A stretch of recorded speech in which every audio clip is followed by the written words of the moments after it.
right now, including recording. We're live with a very reasonable bitrate, but now with a factual CPU that doesn't burn as we are speaking.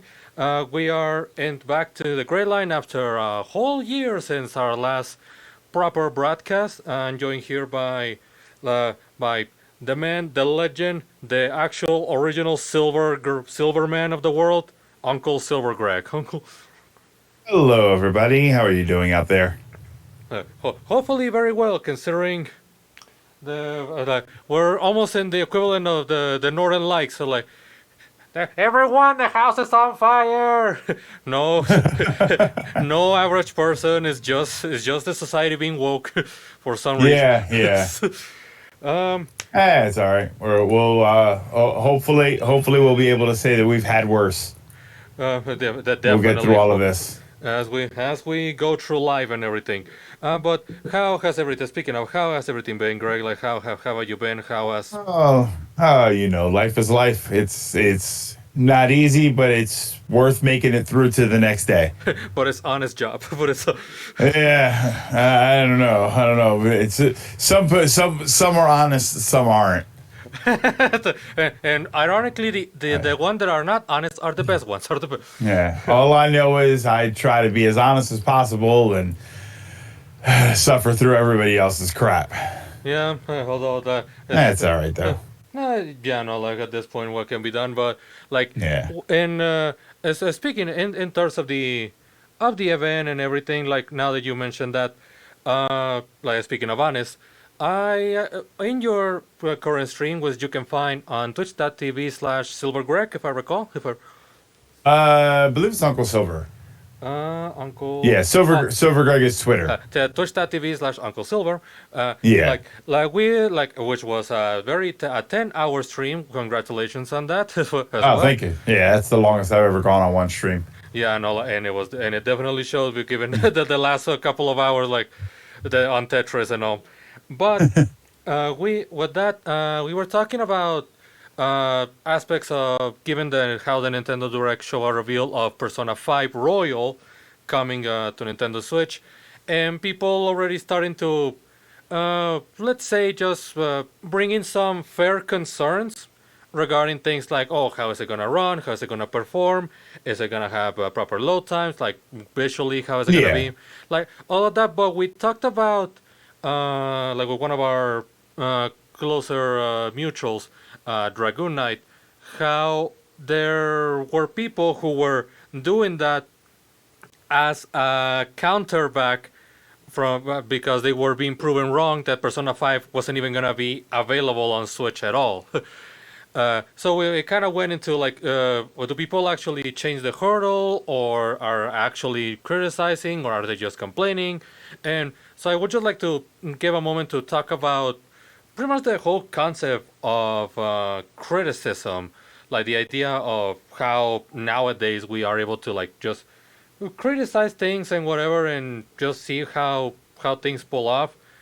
But I mean, mhm. I believe that I mean, we've always had the right to criticize things. We've always had the right to point out concerns, point out areas where we believe there are shortcomings, particularly where we have not seen those shortcomings before. You know, when, for instance, in a video game, when you complain about graphics being not up to par, it's more justified to do that when you have seen previous games in that exact series, not necessarily just that franchise, but that series in particular, and you've seen better graphics. It's fair to criticize, hey, this doesn't look as sharp.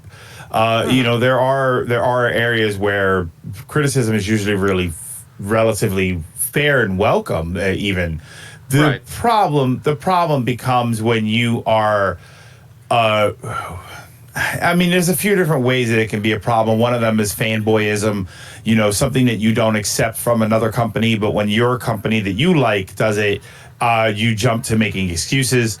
There is simply being overly critical about things that might not be that important, or more importantly, and I would argue that this is one of the biggest ones, arguing against points that are more specific to you, saying we don't need this game on this system because we already have it on this other system. But yeah, that means that you're not one of the people who doesn't have that first system and has the second system. So, for Persona, for instance, where people are complaining that, oh, well, we don't need it's going to run at 30 frames per second. It's not going to run as good as it does on PS4. It's been on PS4 and PS3 for a long time, and now it's on Steam. Why do we need this on the Switch? And, well, obviously, there are probably some people who have the Switch that don't have the PS3 or PS4. And their computers are either not up to snuff to run something like that, even a game, as quote unquote old as Persona 5. Right. But some people just don't want to play games in that environment. I myself am somebody who has said many times, I don't typically do a lot of PC gaming because I would rather sit on my couch and play games on my television than sit at my computer desk and play games on Steam. So for me, that works very well. You're okay to be critical. I mean, the obvious danger is being overly critical, or simply being critical about things that don't require critical analysis. Right. And on one hand, like that is a very fair argument. Like it's like obviously the aspect of being able to criticize, yeah, like it's once again going back to the whole aspect of freedom of speech. I can say what I want. We're on social media. Like we're not like we're sharing thoughts and everything, and talking from our own perspectives and having a certain point of view on everything, and even just sometimes creating discussion like we are right now.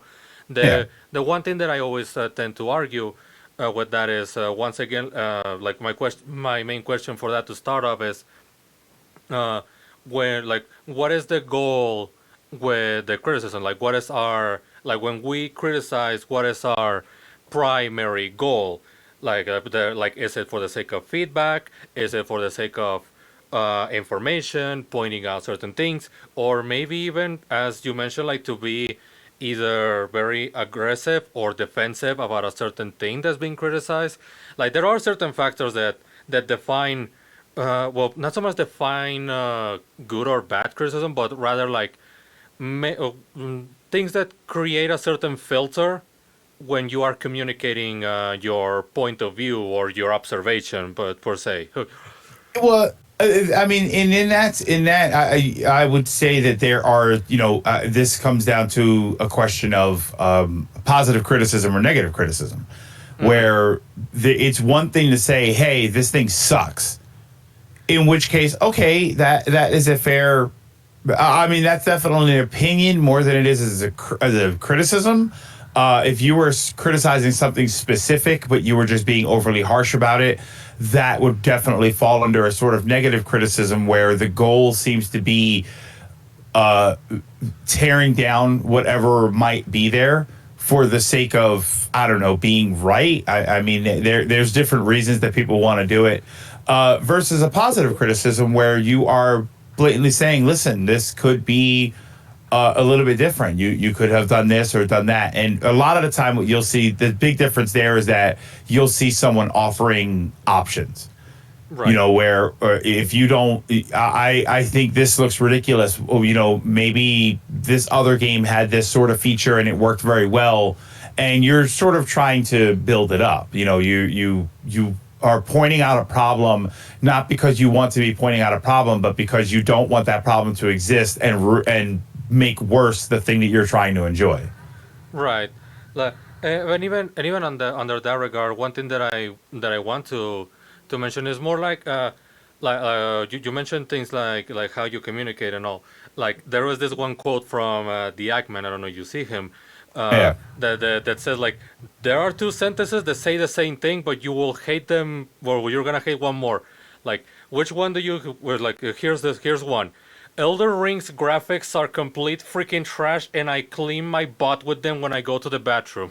Or you know, I'm not the biggest fan of the graphics. I don't think they match well. Like, two sentences Yeah. say the same thing, but one kind of makes you think, okay, I'm gonna mute you, and I don't want to hear anything from you Yeah, again. and that's that obviously that first one is much more negative, and an issue today is we know it as clickbait. We've called it clickbait for a long time, but the problem there is that you're going to get the people who generally don't like it, who are maybe overly critical, or maybe just they just don't like it, but they're going to click it because they want to hear somebody say the same thing that they're saying.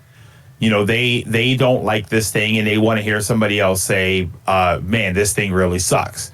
Whereas then you get the people who they want to click it because they like the thing, and they want to go in there and they want to tell you how wrong you are. They want to hear all of your reasons, and they want to say, "Oh, well, that's stupid. You're not taking into account this and that."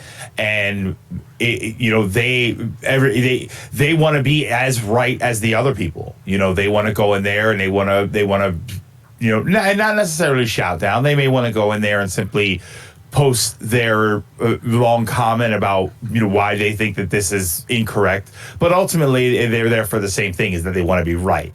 They want to be right in a point that was presented in a more hostile manner. And you know what? And obviously, it definitely varies from person to person, like, and even the overall message. But I actually don't mind when people go like into like a long reply. Like, obviously, it depends on the reply, because if it's just overall just like KYS, like, okay, Yeah. you couldn't, you didn't need 3 pages of Microsoft Word to tell me this. But Yeah. then you have those who are like, because there was there was one time where somebody made like a 3 hour long video with different points and different aspects, and I don't know, I'll admit myself to be guilty of this. I went on and did like a freaking 15 paragraph reply that Yeah. was being Yeah. that was being edited as I was keep watching the video, like giving the current. It was separated into parts, so it was easy for me to just do that. And like, and it was just like, oh, this is what I think of this point, this is what I think of that point, and all of that.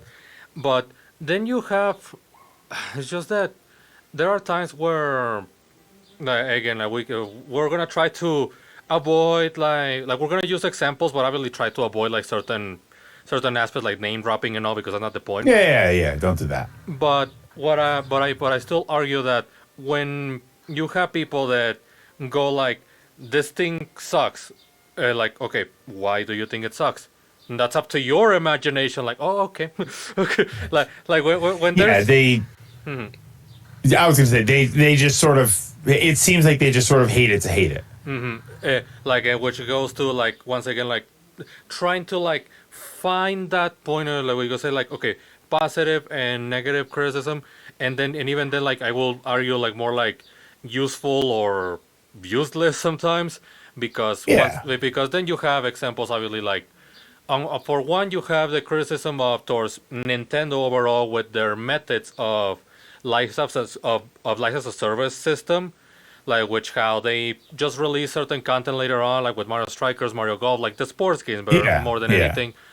Uh, Well, but just the DLC format. yeah, their method The of DLC, because format. they're not necessarily games as a service, because they're not charging you for like a battle pass or any. Well, I mean, obviously they do in some situations, but yeah, just the idea. Or you mean just the idea of like releasing a game and then don't worry, there'll be more. It's bare bones now, but more content will be coming. Exactly, like that kind of promise. Like, you can criticize like the elements of it, or even how Nintendo in and of itself has been handled, because I don't mind the concept, but I think Nintendo has been very poor of handling it sometimes. Like, given how the drip feed can be very small, especially when you compare it, when you use the actual online services. Like, not. Yeah, that they've been notorious for that, and that's and speaking of criticism, that's a good place for someone may say, hey, this game, Mario Strikers, for instance, hey, they're promising more content later. but it's probably going to take a while. And that's not necessarily an unfair. I still argue, don't worry, we'll get some content. Like, I really don't think we're going to get to a point where we don't get content for that game. Right. But it's a very, very extremely fair criticism to say, yes, but how long is that going to take? Because we've had multiple games and multiple instances of Nintendo having to schedule some sort of content release, and they just constantly drop the ball. Yeah. And They're even, always, like you said, the Nintendo's online services where they're adding games to it, DLC for other games. I mean, we're still sitting here without an update for Mario Party at all. exactly. Like, and you know, and on one hand, there's obviously the fact because then you have a situation of a bit of a reality check, in which nobody told you that this particular thing that you wanted was gonna be in it. Like, yeah, but then you have the fact that you were still putting me on the hold of a promise that there was gonna be more. Like, you know, you're not Yeah. like, it's not like it's not even with like a battle pass, for instance, where they tell you like, this is what you're gonna get. This is it. Yeah. But or recently, like with some games where like they give you like Smash Brothers, they give you like this amount of characters, but even then you don't know which ones are where you're gonna get until they were gonna be revealed. But Well, that I'm a little bit better with. I should probably clarify here. I'm absolutely fine with DLC content coming later. I think that we are not in a point where we only have 2 games to play and we need to, we need content for this game. I think that most of us have gigantic backlogs, so I'm not really someone who's going to complain about. Hey, this game came out, but it's going to take some content. I mean, obviously, the best thing you could do there, if you really don't want the game, is to not, buy the game early. But even then, I think that there are some instances where, for Splatoon, we've got Splatoon 3 coming up soon. And I know that if they don't release a bunch of extra content early, then people are going to say, wow, I can't believe they released it and aren't adding any content. In which case, I'm fine. I'm probably going to love playing the crap out of the modes that they have there. And there's just, there at no point should anybody think they're not going to release more content for Splatoon 3. right. So I'm fine with waiting and giving them a little bit of time. It's just they have been notorious for taking too long. But then you have now you like we are be giving our observations on the NSO and observations that people have been definitely more passionate about on sharing, like when it comes to that. But then let's jump a little bit more forward to our to the current recent service that came out, which was the Plus extra service on PlayStation with the Yes. with the PS Plus Extra and Deluxe. Now I will actually say this: the PS Plus Extra, complete 10 out of 10 service. Like, the catalog is really good. Like it's very diverse and very good quality. Like, just like This is the second tier. yeah, the second tier. Okay. Because you get pretty much Bloodstain, like you get games like Bloodstain, Bloodborne, racing games, fighting games, anime games. Like, you have almost the entire package. Like, it's a full-on buffet that for people to enjoy. And this is for PS4 games. All of them, like both PS4 and Okay. PS5. I don't remember specifically what the second tier offered you. I know that the first tier was basically the same as it was before. The second tier is basically that, but rising until for 10 times, because you get about 50 games that you can just put on your library of PS Plus, of course. But Okay. and the catalog is not only very diverse, but the quality is really good. Like, you're not just getting a random FIFA game or a random racing game. I know you get The Crew, Terraria, Bloodborne, Bloodstain, the Naruto games. You get the YS RPG. It's an RPG. Ys.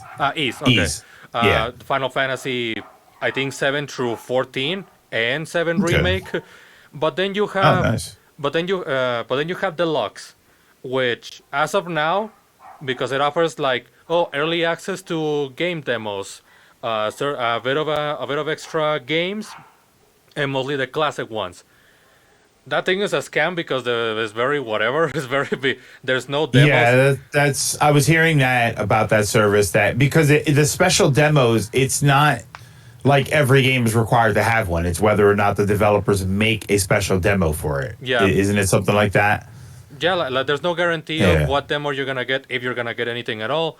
And the Yeah. catalog of the classic games is very small. Like I will say that it's a little bit higher than when Nintendo did the just released the Super Nintendo on the NSO, Okay. but it's still it's very whatever. Like you get Jack and Daxter, Toy Story 2, and a bunch of random stuff. Oh, okay. Like which That's very interesting. I'm sure they have their fan base, like of course, but again, like given that it's a huge gap between the tier two and tier three of the PS Plus, like it's just really not that worth it as of now. Yeah. Like maybe when certain games get released later on, like it might be better, but as of now, not really. And three, the third tier was also the one that it's different in different regions, I believe. I So remember hearing that it was there was one region in particular where they had to remove a feature. I think it's the streaming games. right. It has the ability to stream games, but there are areas where Oh, their internet yeah. service isn't that good. So they have removed the streaming feature, but then offered another feature. But then the other areas don't have that one, and apparently it's a good feature. So Yeah, it's like kind of all over the place. Like obviously, you just check your region and see what you'll get. But what I'm hearing across the board is that it really isn't worth the jump from 2 to 3. yeah, no, like definitely it's definitely worth. Like I will tell you right now, like get the tier two if you ever interested because you can at least try something that one of those. It has a lot of those games that it's on your bucket list, but never actually like at the top or anything. Like Yeah. like the ones that like oh, I might get it someday and you never do. You know? Yeah, yeah. Um, Then you see it on sale and you still don't justify buying it. but again, comparing that because I will say that the deluxe is objectively, especially given how Sony as a whole is with cloud services, like it's objectively worse than even NSO at its worst. like and you have the people and obviously people riot that well you don't understand it will get better. Oh, now it will get better is a fair Yeah. argument. Yeah. I mean, yeah, and that's and that's sort of where we dip dangerously into the fanboyism that I mentioned earlier, which is Sony people who might be criticizing Nintendo and saying they drip feed you content, they're not really giving you a lot, it's not worth all this extra money. And then the same thing is happening on their service, quote unquote. And now it becomes, don't worry, there'll be more content. It takes time. You can play the stuff that's there. Maybe there's something you didn't like. Maybe there's something you'll like that you didn't like before. Like they sort of start making The same excuses for it, arguments. and it's either all right. So either it was a fair criticism before, which means everybody gets criticized for it, or you are saying that you were probably not overstepping your bounds, but being overly critical. You're being overly critical, in which case you're also being overly critical of any other company. In this example, you're being overly critical of Nintendo also. And I think that's a fair, like, I'm going to actually do something that I rarely do. I'm going to give this one to, I'm going to give a plus to a comment that was made yesterday, just at the time of this recording, saying that maybe people weren't overhyping bad games. And I will Yeah. give that comment a bit of a plus, but I will still twist it a little bit more, like polish it. I think the problem is with overreacting overall, like Yeah. because first of all, once again, the whole good or bad is not the same as fun and boring. Good or bad is subjective, like gaming is subjective, like all of that. Oh, Yeah. blah, blah, blah, blah. But I will argue that when you over hype or over hate something, that's when you start falling into certain incongruences because you begin to be in a position where you better not be wrong at some point because it's gonna be bad for you because Yeah. especially if you are somebody that puts a lot of time being critical about everything and making people Yeah. know that you're critical about it. Yeah, and I don't think that there's anything necessarily wrong with that. Again, it comes down to just being hostile. I find myself to be very critical about a lot of things. I notice Mhm. that I am very quick to point out, oh, well, this probably should be like that, and maybe. When I watch a game trailer, sometimes even for a game that I'm excited about, there may be moments where I say, "Oh, that looks a little bit rough," and I'm very open to say, yeah, I think that was sort of a problem. I think that this is something to be a little bit concerned about. But I try to do it in a more constructive way. I usually make it very clear if I am concerned because I think that there's not going to be enough time to fix it, or if it's something that, yeah, the game is a year and a half out. They have plenty of time, but I hope that that's something that they are noticing, which you kind of touched on it earlier, like why people might want to do that. That's one of the reasons that I would probably do that, is especially when something is like a year and a half out. I would want to say, listen, this looks kind of rough. What we're being shown here is kind of rough. The frame rate is this. The way the character moved wasn't good. The animation. So maybe they will see it. Maybe enough people complain, and they not either complain or simply point it out, and they'll say, "Yeah, we saw that, and we think that that's kind of a problem." Mhm. If unless you believe in my conspiracy theory, that's basically what happened to Teeth Sonic. Yeah. Oh yeah. People pointed that out, and there were a lot of people early on that said, "You guys are wrong for pointing this out and being super harsh and critical." And wait for the movie. You guys are being babies and crying about it, and they eventually fixed it.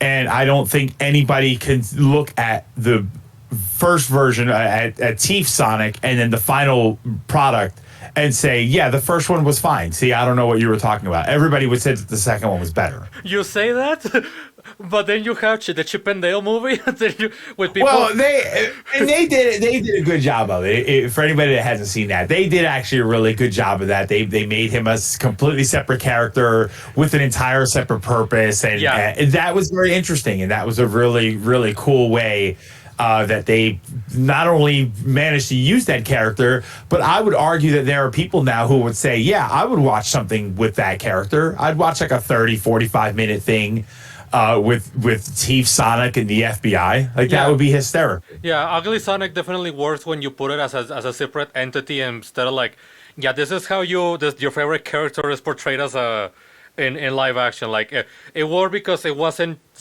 actually Sonic. Yeah.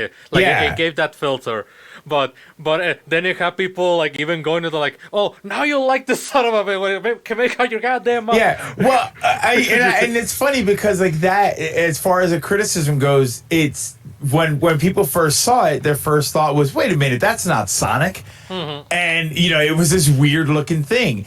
And now it's not a criticism because they have established that's not Sonic. Yeah. They but- have established it as a separate cat. Now, I don't remember if they give him a name in No, the movie. Ugly Sonic, that's the name. They just called him Ugly Sonic, right? Like that was Yeah. how, because that was at a convention, and that was sort of how he was branding himself in a way.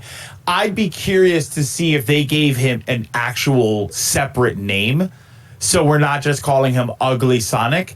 In which case, then it would be 100% true. Yes, that's not Sonic. I That swear. is a completely separate character. I swear if they call him Santiago Sonic, I'm gonna flip. But whatever. That's a Yeah, different- I mean, like something like, well, not even that, and then not even Sonic.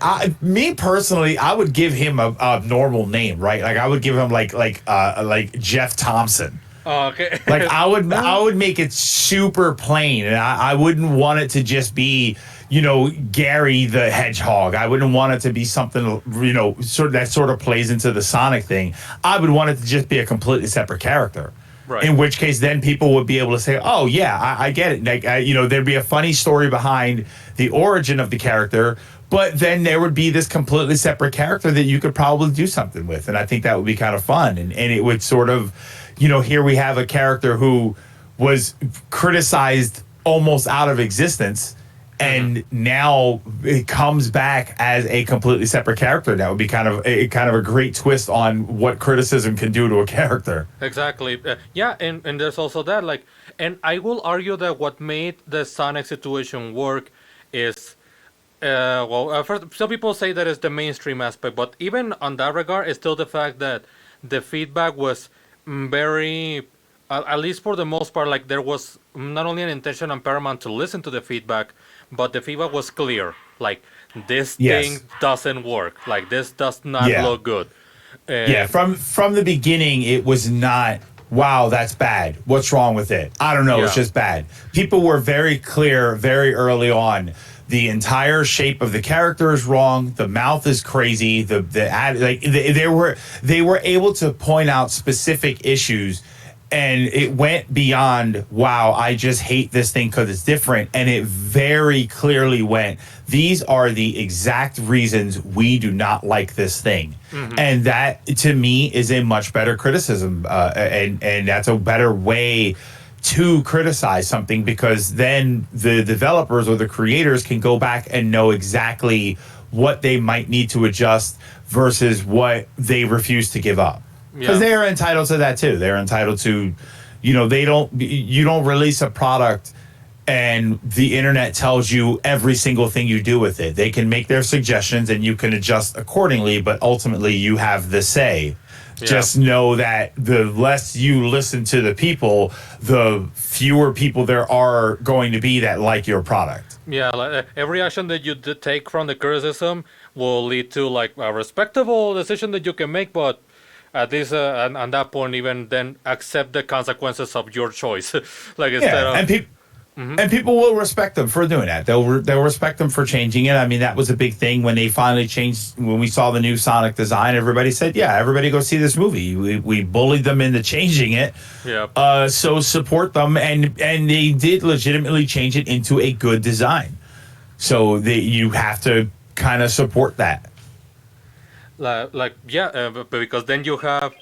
I'm just gonna bring the example because it's the best one of criticism just not being taken well and then just doubling down at the end. There you are playing your PvP in your local 2 shooter, and all of a sudden, you're a Nazi. You didn't ask for this. You didn't choose this. Yet there it is. That video was so bad. Wait, where was this from? Extra credits. It's from like 3 years ago at this point. Oh, okay. And they were basically, again, the typical journalistic thing, like, oh, if you play as a terrorist or as a negative image in your video game, you will become that thing. Again, is the oldest time story of if you do this thing, you become that, and they were doing it with World War II games. Yeah, despite the fact that you play Madden and you don't suddenly become a football star, and you play Trauma Center or Phoenix Wright and you're not automatically a doctor or a lawyer, but if I play as a murderer, I'm automatically going to want to kill people. I mean, come on. Yeah, no, but when they got the criticism, their response was, it seems like we struck a nerve, so we're gonna clear up a couple things. Like, oh my, like, again, like when you just do not accept the reaction of your situation. That's something that it happens a lot, and we've seen it happen a lot. Like either like in our lives as online user, as also within our own circles. So again, like it's something that we tend to see. Like, well, I'm sticking by my point, and nobody can change my opinion. Why don't you like me? Why don't you like? And they get dug in on their point. That's what because when people tend to view a disagreeing point as my personal views are being attacked. And they dig in more because they don't want to be thought of as, wow, I gave up ground the second somebody pushed back. Yeah. So people get dug in, and but what that means is that they don't listen to any evidence. Like, or even then, like, just if not evidence, then even perspectives, because again, then I can jump to an easier and also dumber example. This grass does not match the original grass from the game. Like, what? Like I get that everybody has their feedback, like you just mentioned, like sometimes it leads for a better purpose. but Yeah. there's really a point where we really had to ask, does this really matter? If it's Yeah, there's dangerous levels of nitpicking where you are grasping at every tiny little thing you can, and it's sometimes they're legit. I think that sometimes they are valid concerns. The grass one was always kind of funny to me because oftentimes the idea of too much or not enough grass, or the grass looks better or the grass looks worse, usually is kind of irrelevant. yeah, Ultimately, that aspect of it is irrelevant. But if you were to change it, it doesn't necessarily make the end product any better. like I will. It looks more like a design choice than it does a problem with the graphics processing power. Yeah, like because like here's the thing, like when like well, obviously this is everything from our individual perspective or even as a collective like you and I talking right now.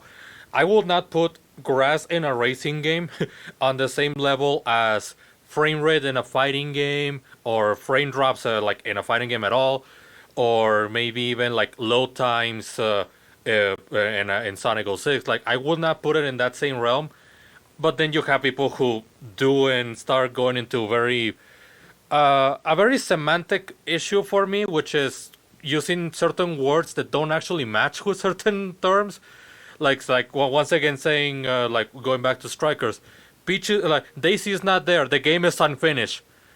No, the game is pretty much Yeah. finished. It's just it's lacking roster. Like it's a different thing. Yeah. It's a different, and it. And even then, it's simply lacking the character that you think it should have. Yeah. It's always going to be missing. I can name 100 fighters that aren't in Smash Brothers, and it's because the game will never have that many. So it's Right. more of a question of, does it have the characters that you want? Because let's say even if you were to assume for a second that the people who are arguing for Daisy and Strikers, let's say that's all they wanted, because that's their argument, right? Is that there's no Daisy. Like, let's say for a second they're being serious. Yeah. What if the initial 8 or 10 characters had Daisy in it? Would they turn around and say, "Oh, this is definitely a $60 game," or would they just point out other characters that aren't there?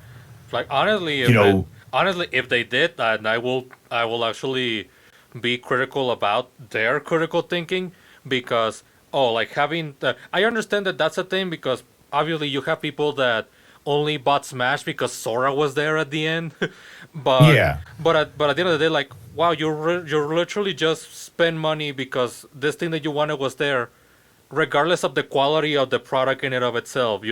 Like it's like going Yeah. back to you bought this laptop because it was pink, not because it was good, but because it was Yeah. pink, but because it like And again, you get to decide what is important to you and what makes you want to buy something or not buy something or engage with it in any way.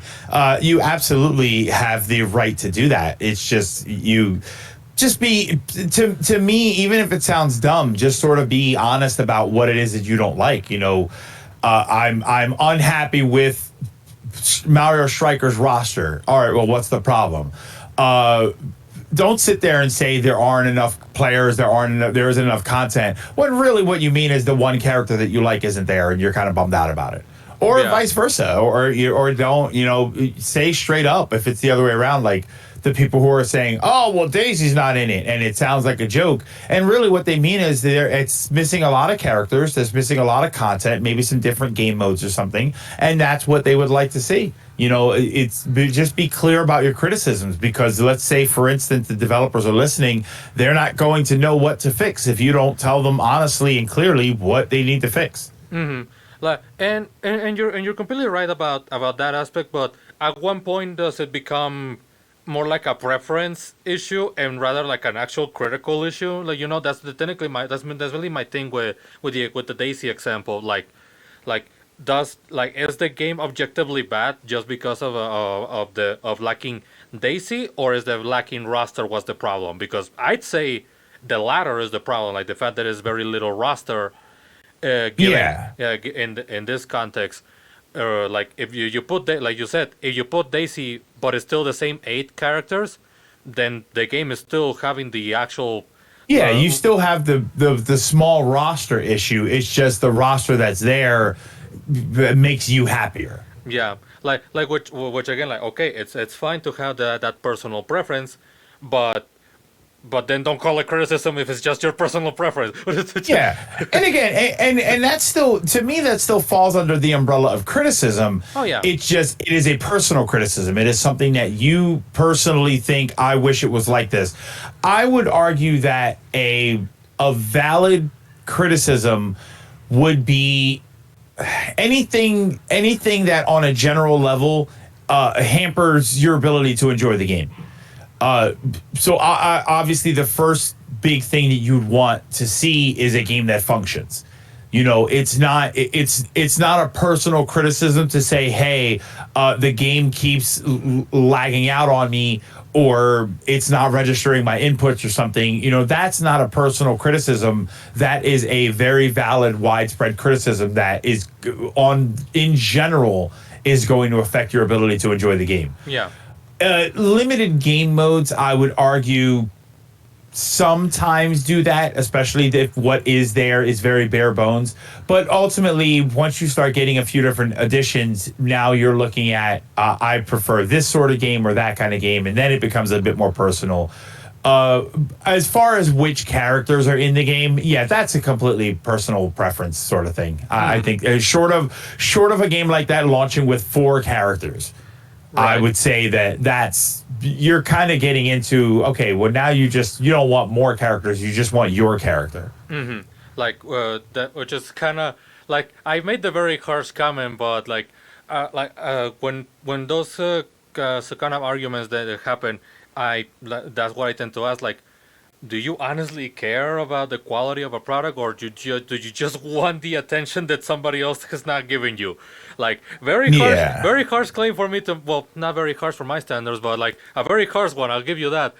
The problem is that once again, like, you then start getting because as we mentioned, like, personal criticism and all is completely valid, because at the end of the day, it's your wallet what's on Yeah. debate in this case.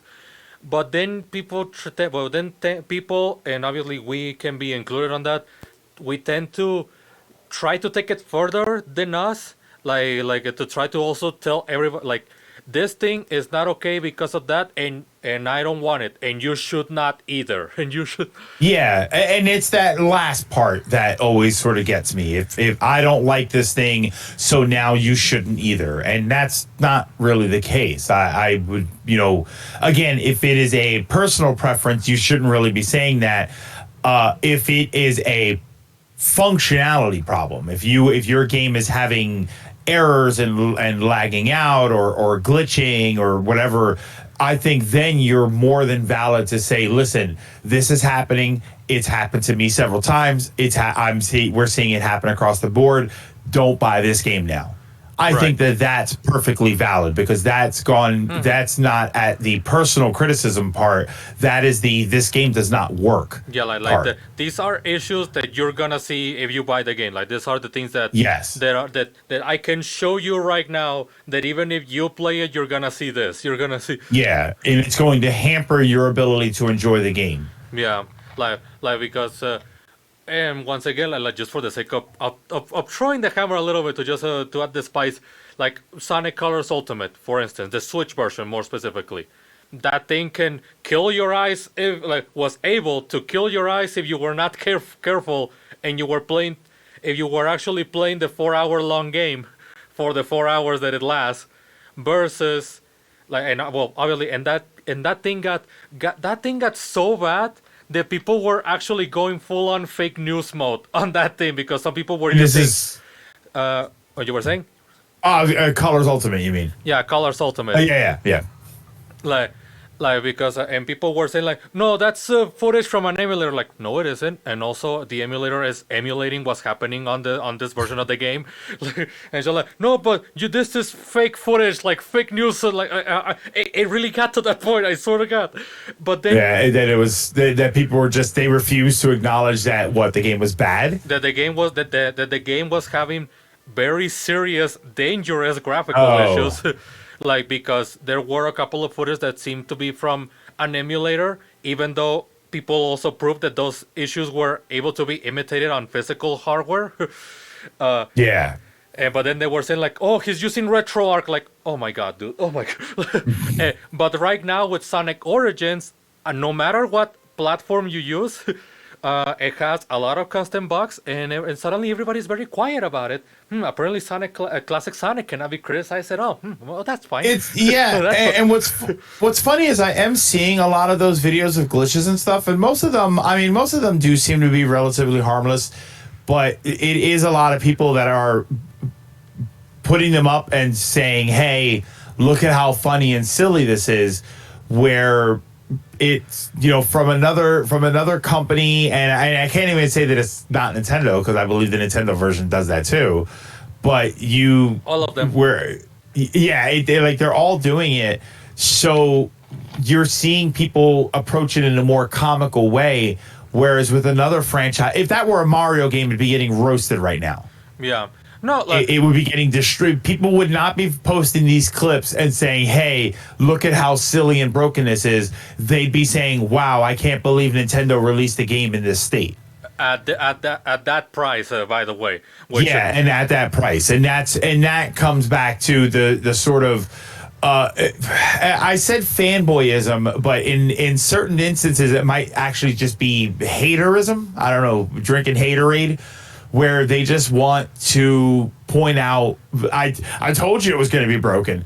Yeah. And that's a common Sonic thing, is that whenever Sonic has something that is not functional, the first thing is people jump up and I told you it wasn't going to work. Like, Sonic strikes again, and it's just like, I don't know how severe it strikes, but which goes back to what I mentioned. Like at what point, once again, like people are criticizing, but also very over defensive about the stuff in Sonic Origins.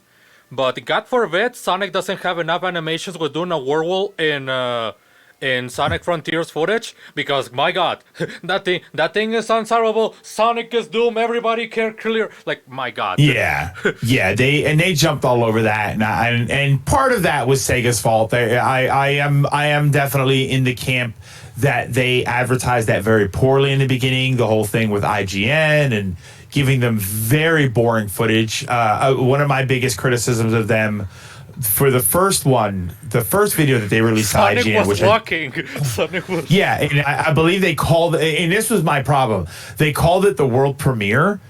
Yeah. And a world premiere should be something that shows you a few different things. And what that video should have been called was overworld presentation. Yeah. Where they show you how you move through the overworld. They give you footage of the overworld, and you can sort of see the environment in the distance, and you get a feel, because that's what that first trailer was. That first trailer was, this is how you'll move through the overworld. You'll be able to do this, and there's springs, and there's ramps that you can run up, and that was the overworld presentation. But they labeled it as a world premiere, right, as if we were going to see a comprehensive video about the whole game, and what we saw was one tiny aspect. Right. And that was my biggest problem with that. When people were criticizing that, to me, it felt obvious that was one thing. Mm-hmm. Like that video, people were saying, "Oh, the game looks bare bones," but they didn't show you any combat. They didn't show you any adventuring. They didn't show any sort of stage-based gameplay. They didn't show you any characters. They said nothing about the story. It seemed pretty clear to me that video was just for overworld movement, but they called it world premiere, and that's what kind of killed it. That's what kind of ruined it for everybody. And then you, it's just that I try my best to not use very specific references, but obviously when you have cases like this thing doesn't work because, like, again, for instance, once again with Frontiers, this thing doesn't work because it doesn't have momentum. Neither did Sonic Unleashed. Technically, neither did Generations. But those. I can't comment too much on the momentum issue. I definitely haven't played enough Sonic.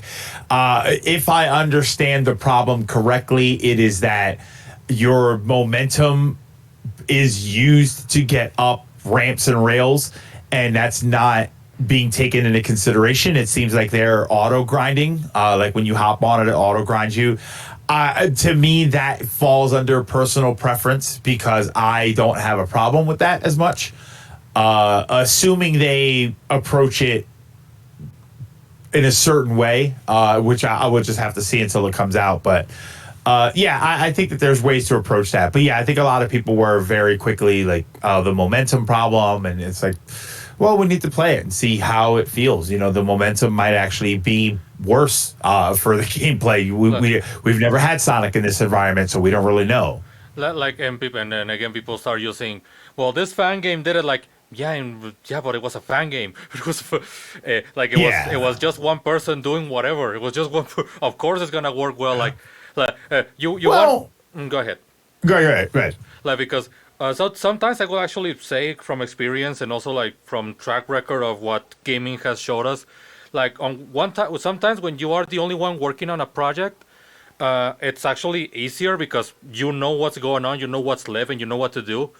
Because then there's not a lot of people in your ear telling you what's not going to work. But then you have on the other side big teams that, because of the development process, end up creating a freaking Frankenstein kind of project that is barely put together. The biggest example, Battlefield 2042. That game is considered to be the game with the biggest development team ever, like in all of gaming. And it was the biggest broken mess in a shooting game in ages.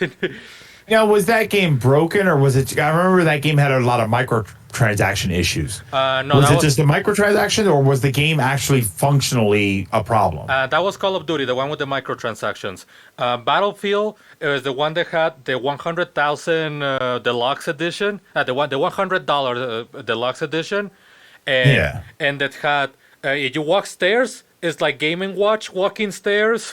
The ragdoll physics were incredibly weird. Some textures, like the helicopter texture, will cover the entire sky. So these are functionality problems. This is actually messed up. Yeah, also as Dragoon mentioned, and on the Sonic note, especially after Forces, Origins, and Colors issues, Sega has earned some legit distrust. Because I mentioned in my video talking about my conflicts with Sonic Origins, which was that the moment they delisted the original versions, I this is gonna be bad. Because the last game that did that was the GTA trilogy, and that team was bad. So no. That's kind of a bummer that they do stuff like that. Yeah, there is a certain aspect of distrust, and when people talk about those issues, once again, you either get overly hype people, because you mentioned it ago, over-haterate. It's the same thing, overhyping or overhating things leads you to a very bad issue, because then you have the random person that tries to listen, or even out of morbid curiosity said okay, I'm gonna try this bad thing because I saw it on sale for $2, and then, well, this thing wasn't really that bad. I don't know what people are talking about. I don't know where people Once you get away from the initial reactions, either really good reactions or really bad reactions, anything that's a bit overly so, that's usually when you start to get to the point where people are their immediate rage or their immediate defense has moved on to the next thing. And now everybody can sort of play it without getting a mixed message from the outside, and they can play it and say, "Oh, I actually kind of like this or don't like this thing." That's like the Zelda syndrome. I've always pointed that out with Zelda, where everybody hates the new Zelda until the next one comes out, and then everybody says that the last Zelda wasn't actually that bad. The further we get from that initial reaction, the easier it is to get a more genuine, broader reaction. Yeah, right. And granted, Breath of the Wild half-ass broke the curse because people love Breath of the Wild, but also started loving Skyward Sword, which, so again, we're halfway there. But although, as we mentioned, that kind of makes me drop into a bit of an argument that, just for the sake of discussion, the whole well, if at the end of the day everybody has their own opinion and all, then what's the point of having critics and all? on one hand, you just got why people don't really like critics all that much. And second, it's sometimes it is for the sake of getting a certain information, like to get a bit of Yeah. a first or second opinion. But I think what people can tend to dismiss, and I mentioned this not only with video games, like just in general, like or even not only with criticism, like in general, look for more than one source. Look for as many as you can before you take any kind of decision. Like we're Yeah, gonna like we're, read a lot of reviews, watch a lot of reviews, and look for the same information. Listen for the same things. You know, if somebody said they didn't like the aesthetic and they didn't like the controls, and somebody says they love the aesthetic but didn't like the controls, the thing you should be paying attention to is, all right, the controls seem to be an issue. right. The aesthetic seems to be a personal preference thing. The controls, it looks like this is becoming a problem. And then you watch 5 more reviews and they all say, yeah, the controls are terrible. Even if you haven't played it for yourself, you're fair. You're justified in going into that game saying, I already have a concern with the controls. Yeah, you can already have that, and obviously, again, keeping it to gaming, like when you look, let's say once again, like Breath of the Wild review, if the 5 videos that you search were all saying like Breath of the Wild is amazing, it's a masterpiece, or it's terrible, it's trash, like to buy this thing instead, like try to at least try to not force yourself into sticking to with that the one message, like, and try to get Yeah. different sources. Like Yeah. just because you went from why Breath of the Wild is bad to Breath of the Wild is trash, that doesn't mean you actually check different sources. That doesn't mean you check, at least Yeah, not necessarily.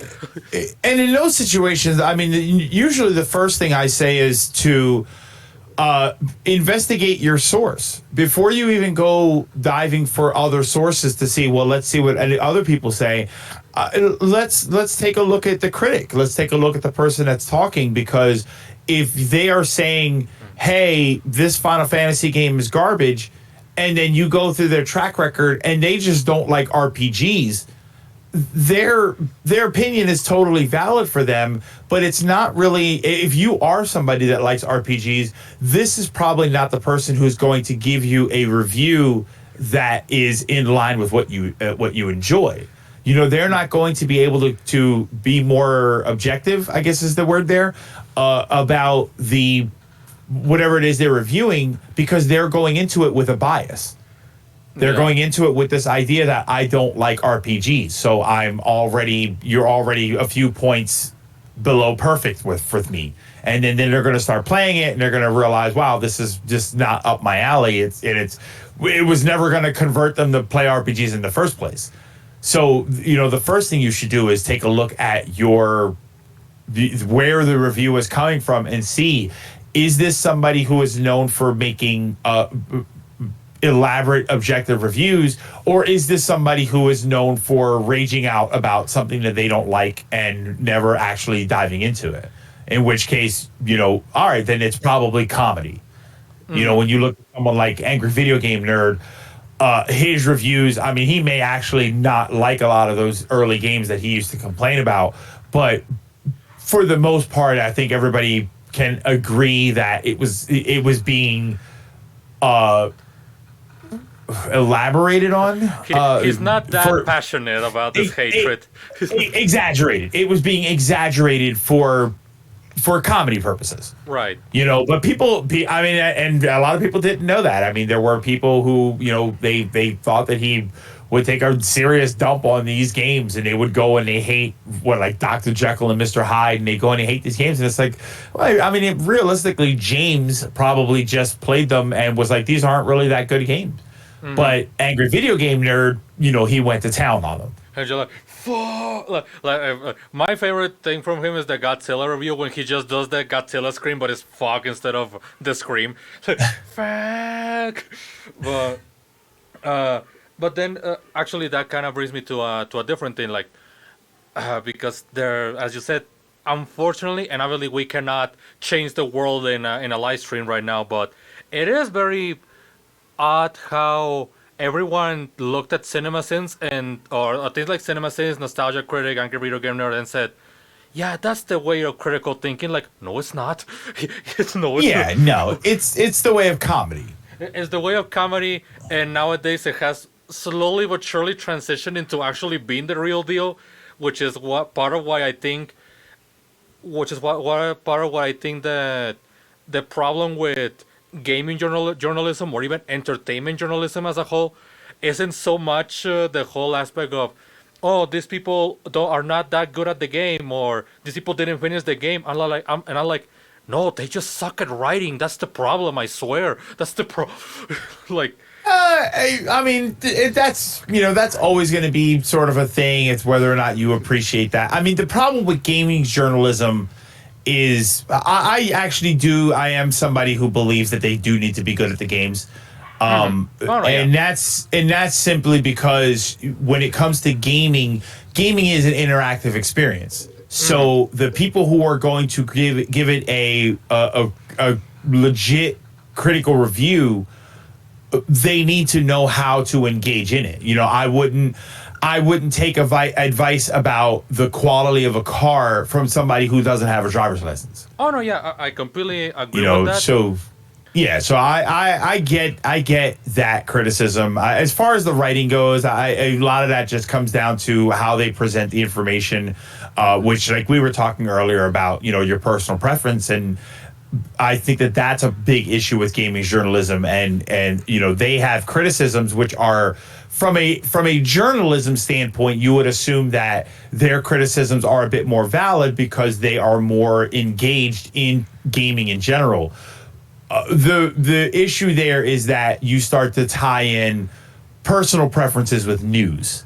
And there's a difference between a news story and an editorial. And in the realm of games journalism, the news stories are editorials. It is common for the reviewer to give us their obviously their personal experience, but their personal opinions in a broader way. And that's something that should probably be adjusted. And again, like I said, I think the easiest way to adjust that is to make sure you know what kinds of games the reviewer in question likes or doesn't like, because that's the first thing you're going to notice is, oh, they give Final Fantasy games a lot of bad reviews. They also clearly don't like RPGs of any kind whatsoever. Yeah, and obviously, I do agree, because even from a journalistic angle, like putting somebody that is not a fan of RPGs to review a Final Fantasy game is like putting the guy that does that works on TMC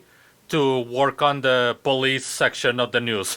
Like like they're not gonna be able to perform just as well, or they're not gonna understand very well how to present their thoughts in the section that they are being put into. Yeah, in a more constructive way. Yeah. If they even have constructive thoughts, that's if for somebody that doesn't like RPGs, they're not going to play a Final Fantasy game and be able to critique what's wrong with the game. They don't like those games in general, so they probably don't know what makes a good one. That probably sounds a bit too harsh, but that's sort of just the truth of it. Is I would not know what to put onto a championship football team because I don't follow football, so I can't give you my criticisms about how this quarterback is looking with his numbers, and I don't know any of that stuff. But I will still argue that, obviously you have that aspect, but I will still argue, because again, focusing on the journalistic side, like there are still certain things that you had to establish, like also they're known as the 5 questions that a journalist has to answer in any article, which is what, when, where, how, and why. Like again, what is your thing? Like what is your thought? I don't like Pokemon Auras, like Omega Ruby and Alpha Sapphire. Why? Because it has too much water. How? There's too many water Pokemon. Like those simple things that are not established in the actual review. Like that's what I mean. That's what I said even in other videos. Like saying I should not. I expect somebody that is making this as a living to have a better quality than a Twitter shit poster, than a Twitter shit. Yeah, exactly. And I expect, and I don't expect them to jump in and say, wow, this game is hot garbage. I expect them to say this game has some structural problems. There are some quality of life issues missing. I expect them to present it like an unbiased news story. Right. And maybe not as cold. Obviously, they get to put their own personality into it. But as a reviewer, it's probably not your to keep it more in line with the topic here. As a professional criticizer, as someone whose job it is to look at something, and it's technically not critic. I know that the word would be critic there, but as someone whose job it is to look at something and criticize it in either to criticize it or praise it. Right. Because as much as it's probably easy for a lot of people to say, oh well, their job is to find the fun stuff and everything. No, I would imagine as some sort of a journalist or critical entity, your job is to pick it apart and decide there are things that are good, there are things that are bad. So as a professional criticizer, one of the things you should know is how to present that information in a more unbiased way. And we're at a point where I don't even think we expect that. No, I think that most people, when they encounter some sort of reviewer, especially if you're talking about a reviewer on YouTube, you're expecting a little comedy thrown into it, or maybe a little bit of exaggeration. You're not expecting a cold news story where they just present the facts and say that's what it is. Yeah. No, Whereas that would probably be the better thing to do. like obviously there are standards for different things, because obviously, like, I don't expect IGN to have the quality of the Angry Video Game Nerd and vice versa. Of course, like, obviously one is aiming to be comedy and the other one is supposed to be the one to really determine News. whether or not this to really exactly be news, to be the article, to be Yeah. your source of information, to be your to be a gaming journalist. exactly like to be journalist that talks about games, like, not Yes. and sometimes they really don't respect that as much as with other forms of media. And to be fair, there's garbage in other forms of criticism too. Like, Yeah. obviously you have reviews like, okay, like we said yesterday, like, Buzz Lightyear, 0 out of 10. My parents are homophobic. Yeah. I mean, and it's sort of an interesting market, because you have to look at competition. When you look at a news channel, whatever your local news channel is, when you look at that, you look at their competition and you see other news channels, and that's who they're competing with. When you look at something like games journalism and professional criticism in the gaming space, what you are competing with is entertainment. You're not competing with a bunch of other people that are presenting video game information and reviews as news. You're competing with people who are presenting that information as skits.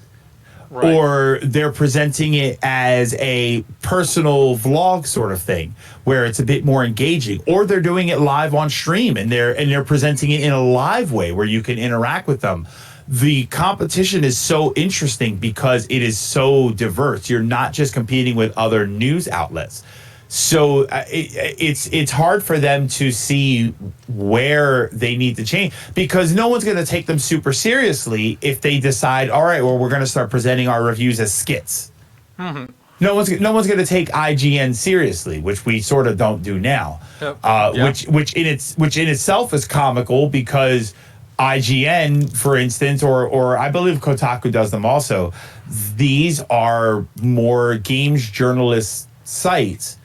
And when it comes to reviews, a lot of the time people just don't trust them. They would rather watch a YouTuber, somebody that puts a little bit more of a comical spin on it, or presents the information in a more anecdotal way. So it's a weird conflict that they have to deal with. What happens with Kotaku, more than anything, like IGN does it too, but Kotaku is like very famous for that, is that there's a very antagonistic bias towards whatever they talk about, like to the point where but also the fact that they don't talk about the thing that they are supposed to be talking about. Like, easiest example, a review of the PS5 cuts to this game. This thing is not good because of COVID. Wait, what? Uh, Wait. How do we get from one point to another? How do we get yeah. here? Basically, the review was like, "Oh, this product is really good, and I can totally recommend it. But at the current state of the world, you should not be buying this thing." And you're like, "What?" And people make fun of that channel that Cat Icarus talked about the gaming in the Clinton years. But you have people that are worse. I'm not gonna lie. I'm not gonna. Oh yeah. I mean, I don't account too much of that. I do know that there are, that the state of the world has affected certain things, but it's sort of a weird kind of slippery slope, because if something is legitimately caused by an outside issue, how much do we credit that outside issue with delaying the game or making something bad, or justifying a change that they made? So it's sometimes that stuff is unrelated. Sometimes it is. You kind of have to play it, case by case, and see whether or not it is justified in complaining about that. I know what you mean, as far as, they'll point towards something else that seems completely unrelated. But sometimes it does. And the funny thing is, a games journalism website is exactly who I would expect to know the difference between that. Mm-hmm. I would not expect some random guy making YouTube videos in his basement to know more than the website, than the organization that has plenty of resources to go and talk to the developers even and say, hey, why is this thing that way? Mm-hmm. And to do the journalism work, that's the work of journalism, is not to just buy a game on the day of release and review it. It's your job as a journalist to dig a lot deeper and to understand. It's one thing to play a game and to criticize something and say, hey, this thing shouldn't be that way, and it's another thing for a legit journalism outlet to talk to the developers, or attempt to, and find out, why is this thing that way? Mm-hmm. What is going on here that we can inform the viewers, the players about? Maybe there's something that they want to know. Actually, that's a very good point, because here in Latin America, there was a journalist that got to interview Miyazaki from FromSoft to talk about Elden Ring. And they made the question that they ask, like, why don't you make an easy mode and all that stuff? And the answer was actually way more complex than when they gave on other articles. It was actually a bit more profound, if I will say, or if not poetic, because they said, at this point, we have a very established fan base that loves the way we do our games, like in case in point, the difficulty. And doing that will be an insult to those that have been supporting us from the start. Which I thought was a very profound way to put it, to pretty much... it's interesting. To pretty much say, because we don't want to do what 343 did with Halo, or pretty much almost a lot of other games at this point, which is, we don't want to screw our fan base. We know we have an audience, and this is our philosophy. We want to... Elden Ring was, at least the way he portrayed it, is that it was supposed to be a bit of a reward to both the developing team, hey, we made this, but also hey, you've been with us since the beginning, so here's our magnum opus. Here's our which I thought was a very profound way, and which leads to also that nowadays with social media giving us a lot of clear constant, and also almost everybody being on that race to be the next user to be on the trending page for good reasons, instead of the regular Twitter reasons, instead of the regular you have people that would just want their thought to be the correct one, as everybody is saying, but once again, at one point does it become, it always goes back to that question, at what point does it become a you problem and an actual problem, I think that's just simply when does it go beyond the functionality of the game and it becomes a criticism about the specific content. I think that's the line. I think that when you go from general functionality to I don't like these specific character designs. I don't like these specific move sets or something. I think that's when now, that's when you start to become you're definitely entering your personal preference. Now, obviously, again, you can have other issues. You can have things that seem one way and I don't like these guns in the game. Why don't you like these guns?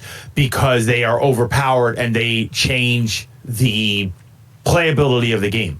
Mm-hmm. When you look at a game like Warzone, for instance, you may get guns that are overpowered. And people would say, oh, well, if you don't like them, just don't use them. The problem is that the existence of those guns means that the entire way you play the game is going to be different because everybody else is going to be using them. They're completely overpowered. You now have to play the game in a completely different way. You have to use those guns because if you don't use those guns, you'll lose every single gunfight.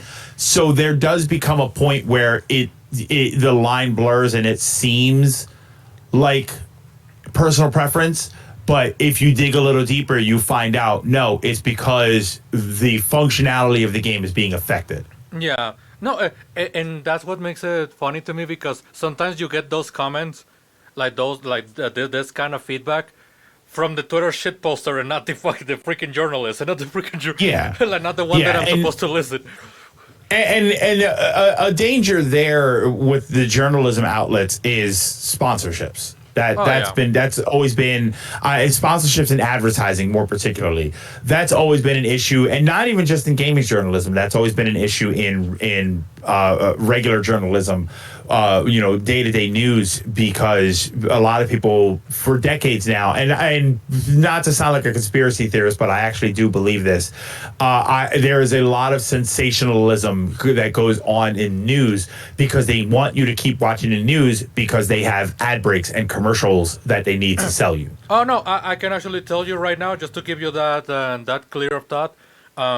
Again, I went to school for science and techniques of communication, and I went to news. That's a thing. That's totally a thing.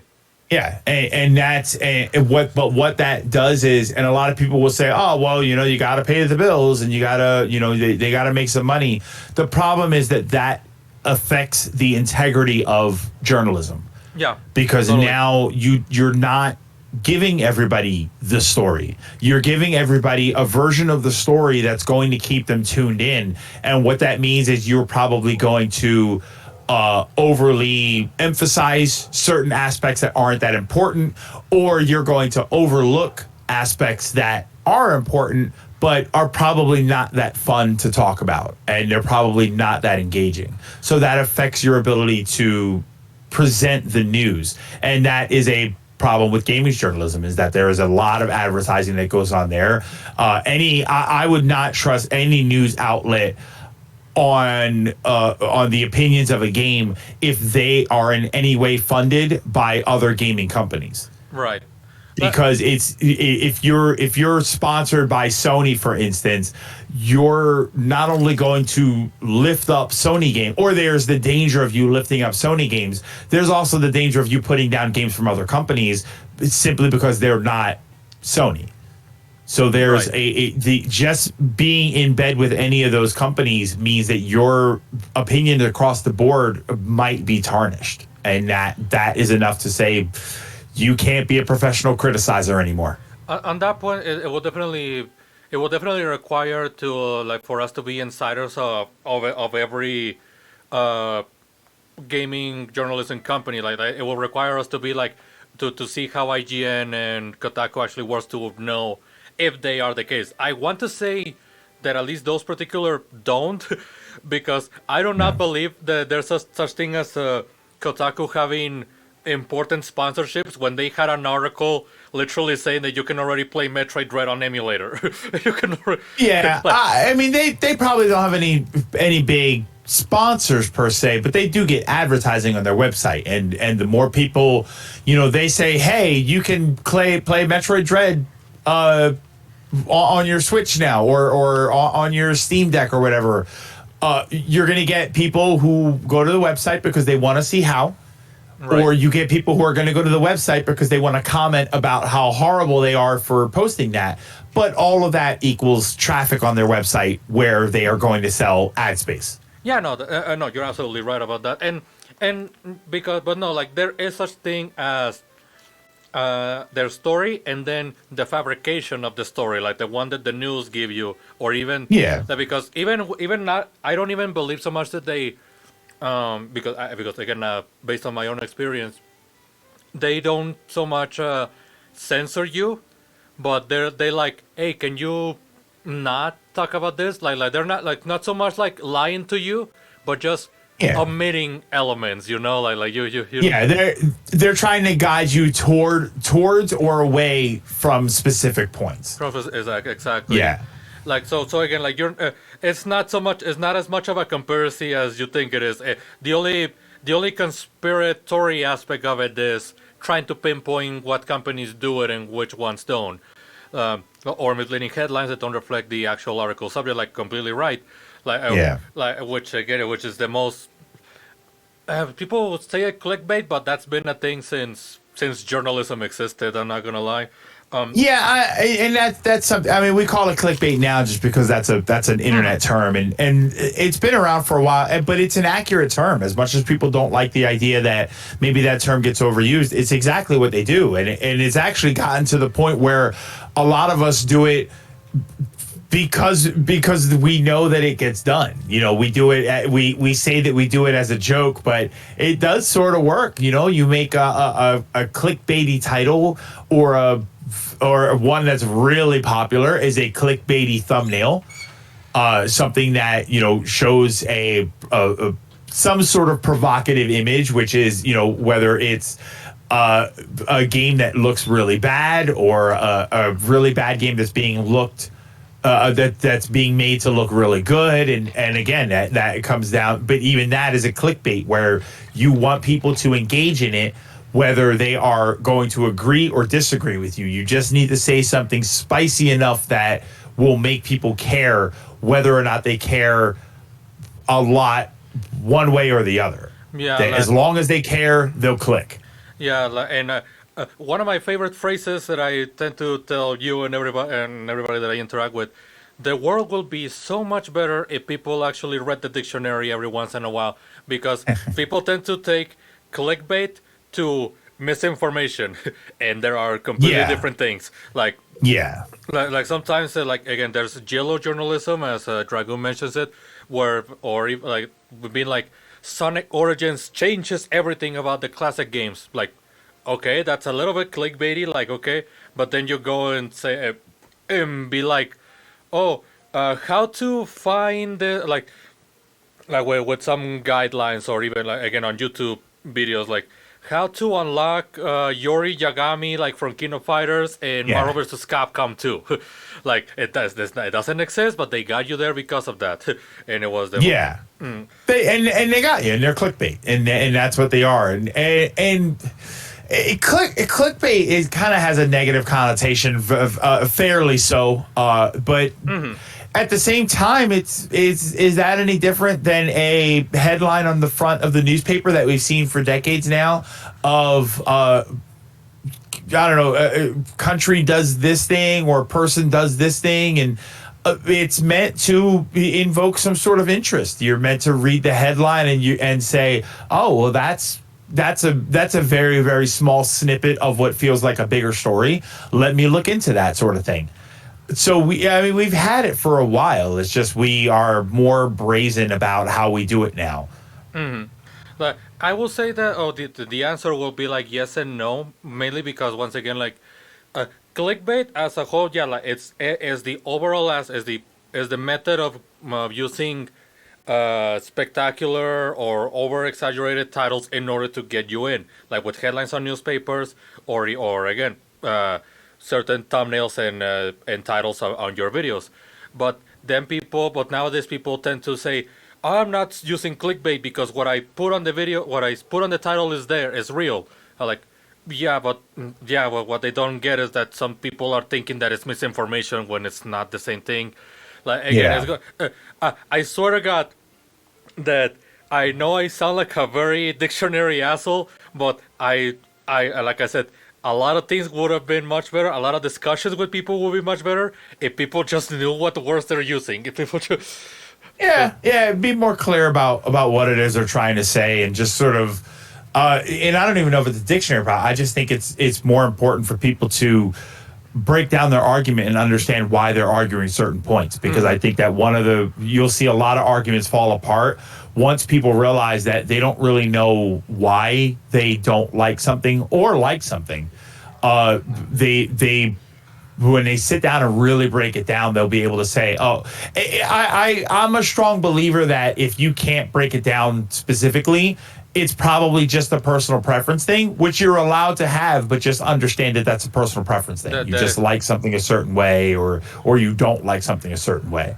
And people really, and we tend to like really fall into that desire like of having it to be more than that, because we want to be the one that decipher the puzzle, or you're like, oh, Yeah. this is why Sonic 06 was terrible, this is why this thing is bad, or Yeah. or I am the real answer to everything, and but then, well, first of all, I don't think anybody should be looking for that, because when when you try to be someone's guru, then you better be freaking perfect in every way, especially nowadays, especially Yeah. Well, I mean, for that, we all want to be, like you said, we kind of want to be the prophet. We want to be the one that everybody loves this thing.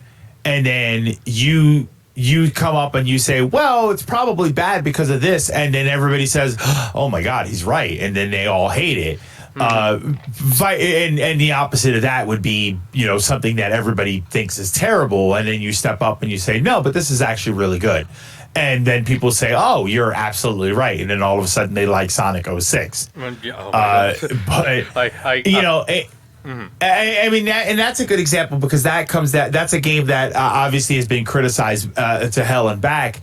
And a lot of people have asked, and I've actually asked this myself, like, what would it take to fix that game? And again, this is a game that I've never played before, but I've heard complaints about it from pretty much every direction.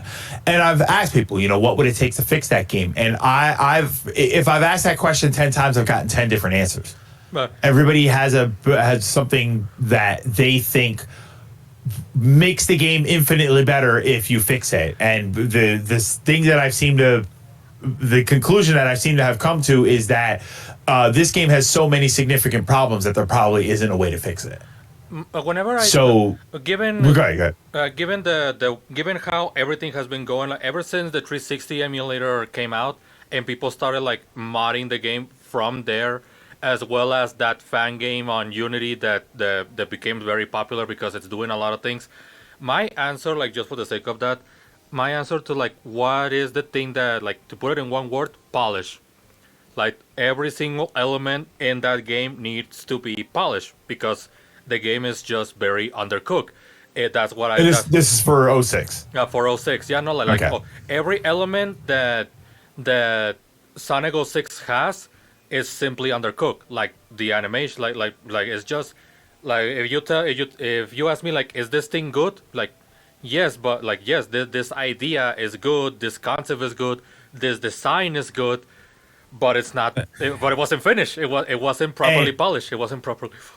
And the irony is, if this were the 11th time I'd asked what it takes to fix that game, you would be the 11th different answer. Oh my God. Because I have heard people say that polish won't fix that game because it's broken at its core. So no amount of polish you're at this point you'd be. I actually heard somebody say one time, at this point you're polishing a turd. You're polishing something that on several fundamental levels is broken. So there's no amount of polish, which should be surface corrections, but no amount of polish is going to fix it. So there you go with a different version of why that particular game is broken. When people actually bring that up, I understand where they come from, because there are fundamental elements that are flawed, but then we go back to, once again, to the subjectivity aspect of, like, okay, these kinds of elements are not as different as the ones that you will get in even the classic games. So you're like, oh, Sendopolis is a little flawed. This thing is a little flawed, or this design doesn't fit me. that well. But I think that if you just polish what's there at its core, like if you just polish the core, yeah, it might still be a turret, but it will be a turret that you can actually use for farming. You know, it could be a Yeah. more functional. Like it's just the idea that it's just not functional. Yeah. At least in terms of like what made this game be the poster boy of like what made this game dethrone Superman 64 in terms of the worst game ever. That's an interesting point because whenever people talk about the worst games ever, it always throws me off when they pick games that are functional. Because you look at game like even Superman 64 for as hot garbage as that game is, as far as my understanding is that game works. It's just Yeah. bad. It's just a bad game, but the game functions. So it's funny when you have people put games like that as far as like being the worst, they'll put them over games like Cyberpunk or early Cyberpunk 2077, where obviously there's a lot more that goes into Cyberpunk than went into Superman 64, but functionality wise, Superman worked. And Cyberpunk had a number of game breaking bugs where the game just would not function. So it makes me and obviously that's from a different time because they're gonna put patches in. If Superman 64, if something like Superman 64 was released nowadays, we would have had a patch that would have increased. Probably would have increased resolution. It would have increased draw distance. There would have been more missions, more content. They might have adjusted some of Superman's controls and some of his moveset. There probably would have been extra story. Like that game would have been fixed. The problem is that game came out at a time when that was not a common thing. But it functioned. It worked the way it was supposed to. So the idea of saying that game is worse than something like a Cyberpunk, where that didn't even function, is kind of absurd in a way because you're mixing up the things that should absolutely 100% matter with the things that just kind of matter. Yeah, like Superman 64 for what it's worth, like it did have three major issues, like three major like game breaking issues, which were that sometimes the clock for time trials didn't work. Okay. Certain aspects, like the typical like, oh, this thing just disappears and you cannot progress anymore. Okay. See, I'd never heard of that. All I ever heard of people was complaining about the draw distance and flying through rings, and like you don't fly through rings in other games. And yeah, but I'd never heard anybody get so far that they complained specifically about like massive issues. Back in one of the FTCR donation marathons, I think it was 2 years ago. Johnny did a Superman 64 one, and that happened. Like like a character just disappeared and nothing that could be done. And you Okay. and the third one was that you sometimes when walking, you just clip through it and Okay. and die. And that's stuff that nowadays would have been fixed. Nowadays They it would have been nowadays it patched would out be in the first week. nowadays you would just put Bethesda logo there though. So yeah, they would just put Yeah, that stuff would have been fixed, and from then on, anybody who played the game after that would never have even seen it. no. We Exactly. look at the people who No Man's Sky. People talk about No Man's Sky and how poorly fleshed out that game was early on. People who pick up No Man's Sky now are never going to know. Well, I mean, they're going to know. They're probably going to hear story like Final Fantasy 14 players. New players are going to hear all about Realm 1.0. They're going to hear how bad the game was. They're going to hear the stories, but they'll never have experienced it for themselves. Right, or even So the new- or Fortnite yeah, the- early access or Fortnite. Yeah, the new, the people who are, I mean, Fortnite technically I think is still in early access, but the people who were there for No Man's Sky, they're not gonna, the new people aren't gonna understand how bare bones the game was. Even something like Splatoon 2, if somebody was to go out and buy Splatoon 2, they're not going to understand how bare the game was in the beginning, which I don't think it was overly bare, but it definitely was, especially compared to the final state of the game. Actually, But they're not going to know. like because we have a couple of people that are into that, like, and I believe you are as well. Like a bit of a criticism that is very subjective to the point where people don't even know why it's actually an issue, like Monster Hunter World. Like a lot of people complain that the charm of Monster Hunter World was very like, what is this compared to previous Yeah. generations?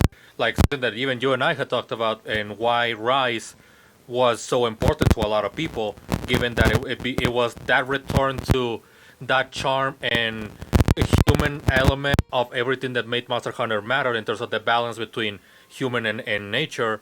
Like meanwhile, while Monster Hunter World is, we're just here to beat monsters up. We're just here to. Yeah, yeah. uh, It's it's all about who you sell to, who the market is. I think I think that the consoles are a big thing for that. I think that while there is obviously examples of the other way, it's if you're going to release a military shooter, you're Right. going to do that on PlayStation before you're going to do that on the Nintendo Switch. And Monster Hunter is this sort of weird sort of area where you've got a realistic looking game with realistic graphics. It's it's not super bright and whimsical like a Splatoon game, but it is a fantasy game where you are fighting big giant monsters and you've got big massive swords or bow and arrow or some fantastical not realistic thing. So when you release it on something like PlayStation 4, you're going to get a big crowd just because it's Monster Hunter, and obviously you've already got a huge user base with the PS4 at the time. But then when you release it on something like Switch, you're probably releasing it to an audience that is more open to that sort of high fantasy. And it's interesting in the case of Monster Hunter because it's been a PlayStation game just as much as it's been a Nintendo game. It's been like the first two gens were PlayStation, then 3 and 4 were Nintendo, and Generation 5, World and Rise, both. Yeah. So it's always been interesting, and also it's always fascinating because to see, like, just a bit of a tangent, it's always fascinating to see how something that was either niche or flat out terrible becomes a massive thing. Like, because you mentioned Yeah. you mentioned No Man's Sky. I remember the main review that I saw on Steam for No Man's Sky was like 0 out of 10, because of the performance, and said, I don't think even God's computer can handle this thing from without lagging. I don't think. And now it's running on the freaking Switch, and it's gonna be running on Yeah. the Switch. And Monster Hunter, an IP that Capcom just kept forcing in, and you're like, no, we're not giving up on this. The first two gens sucked balls in terms of sales. Like Monster Hunter DOS, one of the most ambitious titles. You heard that phrase before, and Yeah. it flopped hard. It was the worst Monster Hunter game released in terms of Wait. sales and reception. Yeah. Uh, and now Monster Hunter is Capcom's poster boy. Is the most important IP of their catalog. Yeah, it's interesting with Monster Hunter because I wonder if you've heard those things before about it's very ambitious, maybe overly ambitious. Yeah, that's something that you commonly hear. It is a thing, yeah. And I wonder. I would imagine that for Monster Hunter, that's correct. Monster Hunter, where Monster Hunter succeeds is a large a large selection of semi-large selection of maps. Obviously, it's not an overworld. This is not some big giant open world game, so it's sort of difficult to gauge the size of the map. But there's plenty of story. There's plenty of interaction. There's plenty of things that you can do. Plenty of mechanics. Graphically, it looks gorgeous, and multiplayer is a big aspect. That's something that, while I don't engage in it as much, I know a lot of people are very hardcore into the multiplayer aspect of it, to an extent where that probably couldn't have been done on the level that was needed for what they were trying to accomplish. So while they had this big giant idea, it's only been until now that they can actually achieve it in the way that they wanted to achieve it in. You were never going to get the level of online interaction on the Wii.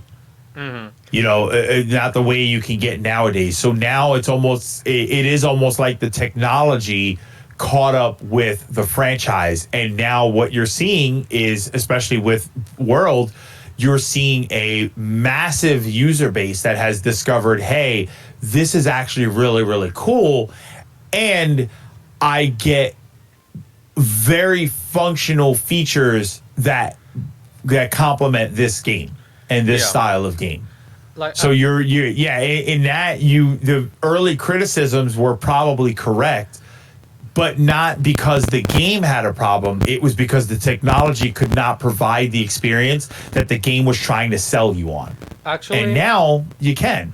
Actually, in the case of Monster Hunter, it was actually correct and also incorrect case. It is another case of criticism in which you cannot please everybody, which is probably our main point in a lot of times with criticism, like when it comes to creating something, because the original formula of Monster Hunter was nature and survival. It was a survival game first, as Capcom is very well known of crafting, because like there were a lot of like, especially in those like the second gen, was very focused on, oh, there are weather changes that makes even certain levels and therefore certain missions impossible to play until you get to a certain amount of missions in the game. Okay. Like it was, imagine Animal Crossing with Monster Hunter features, but not real time, like more like you had to play like 7 or 8 missions to get to the next season.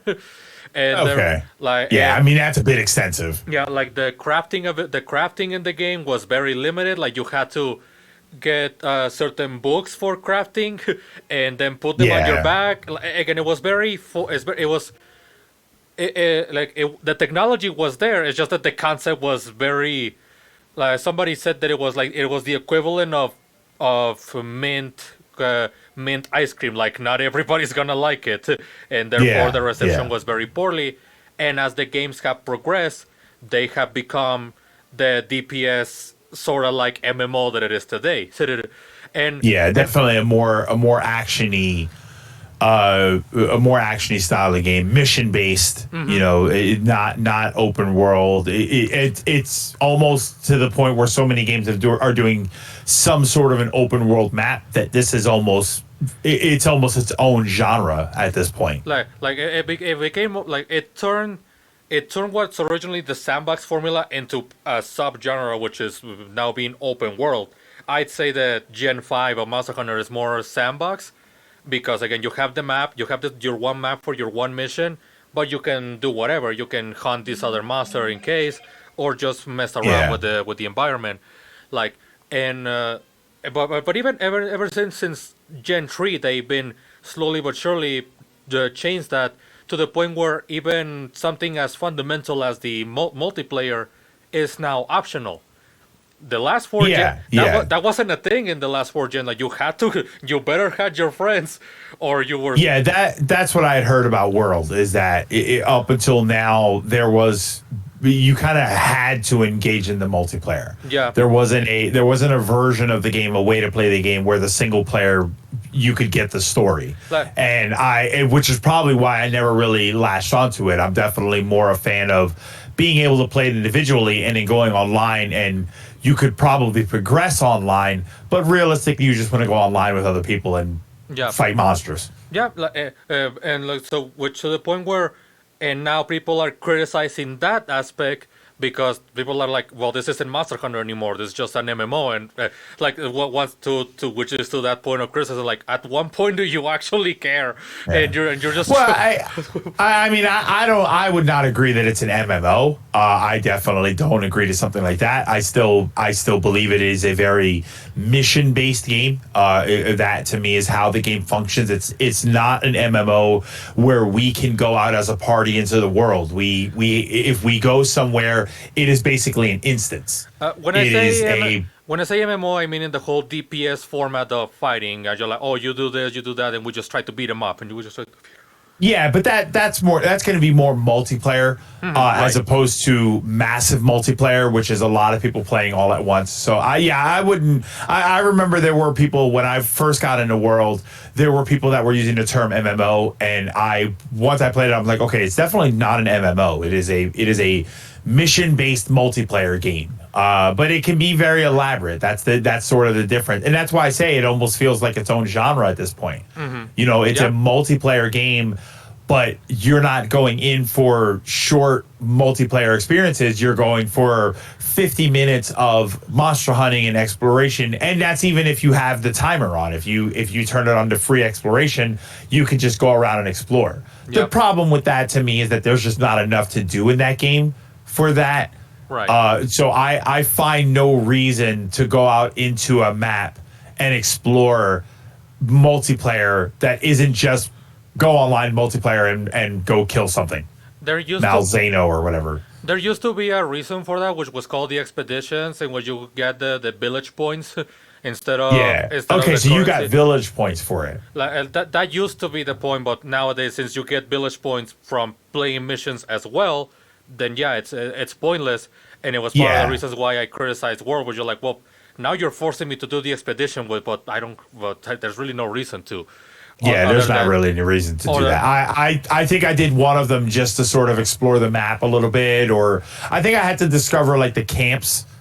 So I would do the expedition so I can go and find the new camps. But then once I did that once, that was it. I didn't really do anything else, which is actually not a bad way to use the expeditions. Yeah. Is to go and try and unlock the different camps.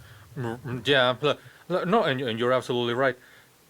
With that, I also lead into the aspect of if we go back to the aspect of sometimes criticism is really not the biggest message that you think you're doing. It's just that you prefer this thing over what it is today Yeah. or what you're getting, and the main aspect I think that we kind of hit into since the beginning is that to just have a certain limit of how much of how important the criticism is sometimes, because as we said, sometimes it can be overhyped and overhated, and therefore now we missed the fundamental, which was talking about the product, and then cause a freaking division between communities Yeah.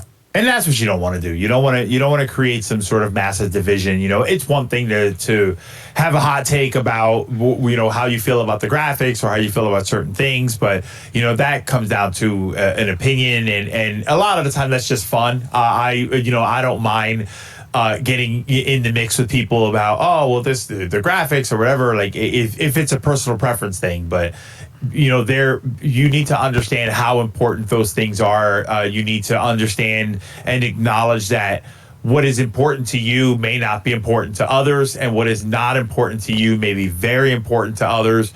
So it's just a matter of personal preference and identifying what is a valid broad criticism and what is just I don't like this thing. like like and yeah, like it really important, and when try to actually find that question, like where is the line. I think it is a matter of how you behave to people when talking about Yeah. this, because again, nowadays nowadays it's more realistic. The phrase is more realistic than ever. Everybody can be a critic. Everybody can have their moment, can have their spotlight, can have their Yeah. like their opportunity, and their even their audience to create that emotion and message. It's just a matter of like when you are trying to, at the end of the day, no matter how hard YouTube tries to avoid it, Twitter, Facebook, all of them, they're social media first. Like YouTube, even YouTube is still a social media, no matter how hard they try to deny it. And you are gonna engage in discussions unless you are really trying to just talk into the void. Really just, Yeah. In which case you turn your comments off. yeah, that's what I mean. Like at that point, like which once again you become, and I think that's the reason why people criticize or make or mock somebody that turns their comments off, because again the point of YouTube is to interact, to have that engagement, to create communities. Like there's a reason why they're called community guidelines and not creator Yeah. guidelines, and not create Yeah. Yeah. like uh, and what leads me to that is once again like to just to try and like if you're actually try to be a critic, like to be somebody that has a message that wants to be heard and create something, especially if you're like us who try to like who are working to make this thing as a living, not so much you in terms of critic, but like speaking of and having a message. It's important to like to really understand that there's a very big difference in what you say and how you say things.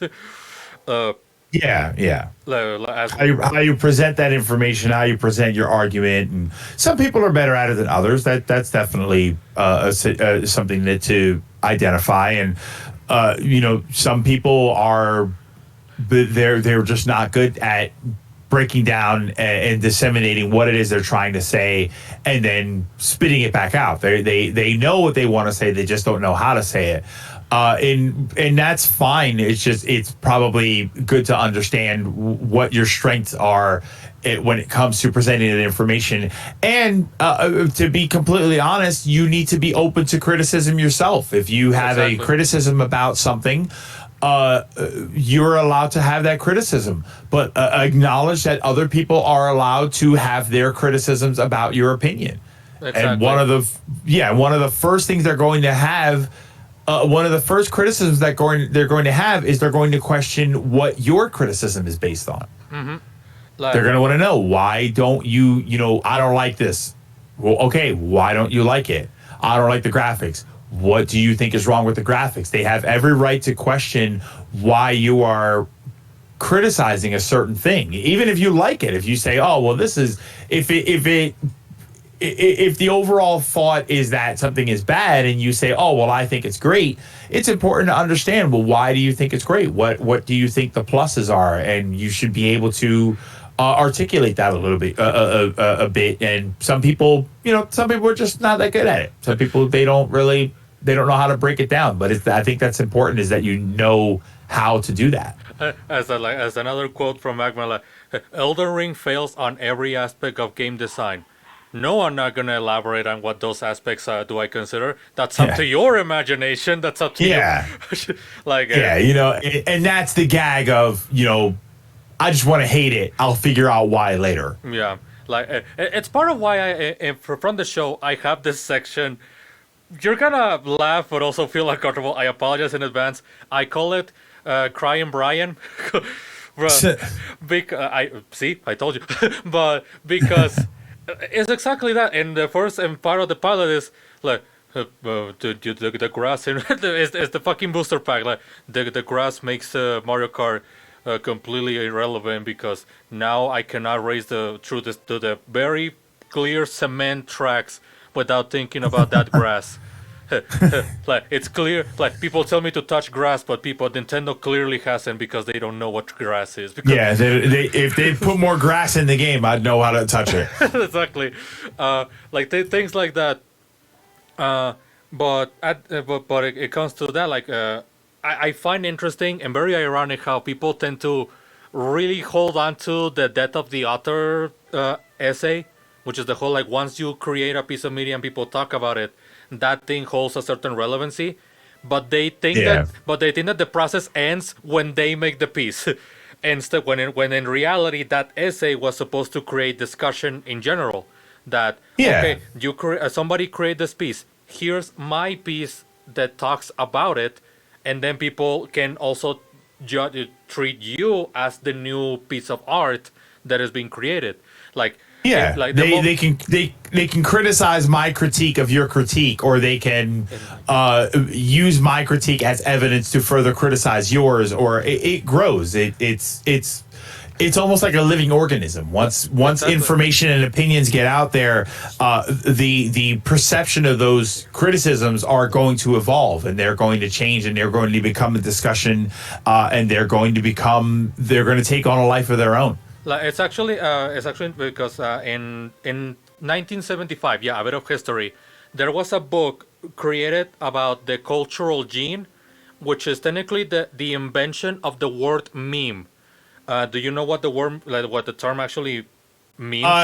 It's like mimetic theory. It's the idea that a piece of information will grow and take a life of its own beyond its creation. Yeah, the idea is, at least the way it was presented in that book, is that media or that communication and ideas can be given to people the same way as our biology, like in the like the world in terms of ideas transmits between each other, but in the same way as the body functions in and of itself, but using Okay. culture instead of biology. Like that's why you have like, the Renaissance. Like I just using names. I'm sorry. Like the Renaissance created the Gothic, and the Gothic created the Baroque. Like or again like Flash animation created Toon Boom. Like see, things like Yeah. that as things transcend, they mutate and become their own unique things. Like, again, just similar to how cells within our bodies transcend as things go along. Like, Yeah. It's the evolution of information. yeah, exactly. It's the evolution of information, but transcend, explained the same way as you will explain any kind of biological element in your body. Like so it goes. That was the point of that of the author, that people could keep transcending and everything, but when you're a critic that refuses to accept that people criticize you, like that's why. As much as I understand the argument, because then you have people that are just calling you names and saying things and don't Yeah. actually bring a conversation. But sometimes like, Yeah. oh, don't tell me your opinions. I'm not gonna read them. Like, then why should I listen to Yeah. you? Then why are you engaging? If you're not here to engage in a discussion and an exchange of ideas, and I think that's the most important. I think that's the best way to frame that I've ever heard it. It's called an exchange of ideas. And that to me is what criticism should be. It should not be you shouting from the top of your soapbox about how awful everything is and how everybody should agree with that. It should be an exchange of ideas about why I think this thing is not good, and then someone can either further that discussion or they can challenge that discussion. And in the end, you should both be better off for having engaged in that discussion. But we're not there. We are at a point where people shout insults or slurs or in the worst case scenarios, and they or they shut down when their opinions are challenged, and we're not exchanging information anymore. We are shouting our opinions to anybody who wants to hear them. And in that one small percent, you have people harassing families over opinions. Yeah, That's and, actually and a thing. those are definitely the vast minority of these issues. But and both sides will agree that that's not okay. The problem is you've got a very large, that's on the one extreme end, and then you've got a very large subsection of people who don't take it that far, but they take it just far enough to not engage in a conversation. Exactly. They're just hostile enough that they don't want to listen to it. Well, and on my end, I'm actually completely glad that we actually managed to have this conversation, like after everything, like especially after a long time and period. Yeah. We're gonna have just a couple of 15 more minutes to wrap it up everything. Just because I want to say a couple of things to the people here and to you as well. First of all, for the few people that are here, thank you so much for always being on our discussions and everything.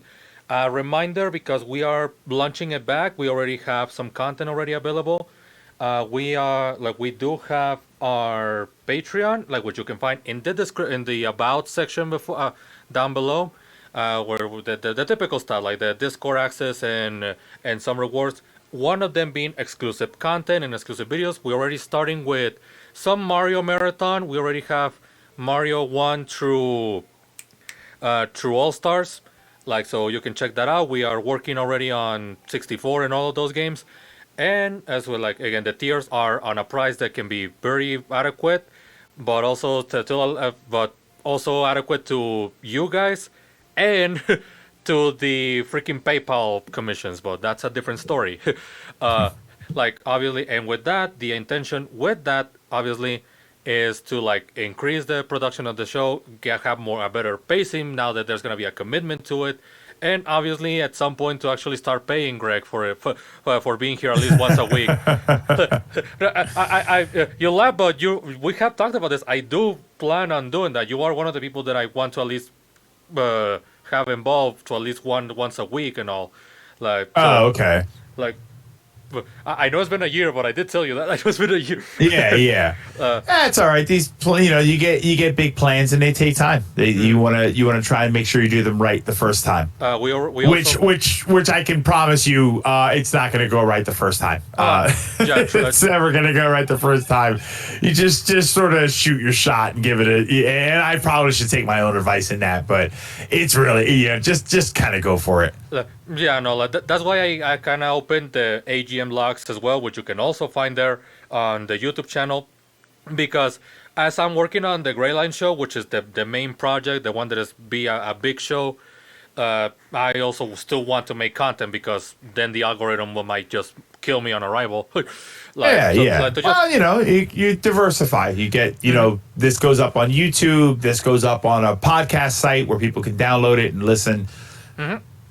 And also once and as well, again, like just the Twitch stuff. Again, you can just as always sharing and everything. We are gonna try to do more things. The one thing that's going up to the exclusive as well as the Mario stuff is the Monster Hunter Rise Sunbreak game, the Let's Play that I'm gonna be working on as soon as that fucking thing pops up. I keep a couple hours. A lot of people are already playing it, and I'm like, why are you special? Yeah.